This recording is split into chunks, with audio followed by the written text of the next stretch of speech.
Hi guys, just a quick little video today. I have another base bench. So what I'm going to do today is I'm going to show you the differences between this base bench and the one I have just over there. Now this is the second version where they've made some changes, and I'd like to thank Basebench for giving us this opportunity to be able to test and also give you the review and changes of what's happened to the new base bench. Anyway, let's get straight into it. I'll show you what it looks like right now. Hey guys, Sean here from Momentum, and as you can see, I now have two of these Basebench Pros by Baseblocks. So this one over here is the newest version, and this one here was the one that I did a review on from last year. Now if you want to watch this one, you can click over here, and I was going through basically things I didn't like about it. Now Basebench was lucky enough to be able to give me this one over here to show you the differences that they've made.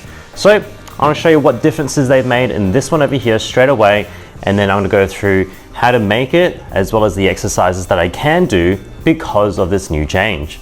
Let's get straight into it. So first up, let's talk about the differences. Straight out of the box, I can tell you right now that the second version is much better than the first. Credit to Basebench for actually listening to people, and I'm guessing people would be mentioning what they didn't like and how they could improve. So the first thing out of the box I realized was the cushioning was so much thicker on the second version, which is actually a problem from the first one I mentioned. When I was doing these Nordic curls, which might I add, I'm not a professional at, but I'm still trying to learn and master, it gave me no incentive to keep doing it because my knees was actually hurting. Now looking at this new version that I've been sent, the padding is so much thicker as you can see, and the quality of the finish of the leather, I guess I would say, is also better too. So credit to Basebench for making that change. Now the biggest difference that I can mention is definitely on the actual block itself. And what I mean by this is the support that you will put your shoulder blades on when you're doing your hip thrusts. I mentioned in the first video, if you haven't seen that already, that the attachment between the two supporting shoulders is quite high.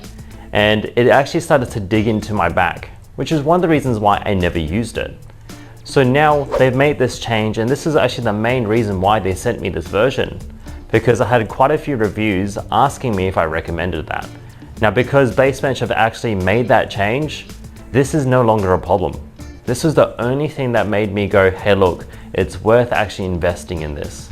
So now that they've made this change, along with the padding and the quality of this, it's definitely something that I can get behind.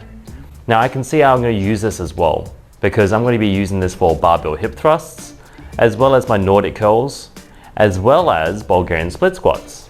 Which leads me to the second point, the exercises that you can do on the base bench. Now when it comes to the base bench exercises and what you can do, click over here. I've made an exercise tutorial already of all the exercises that you can do while using this piece of equipment or anything similar.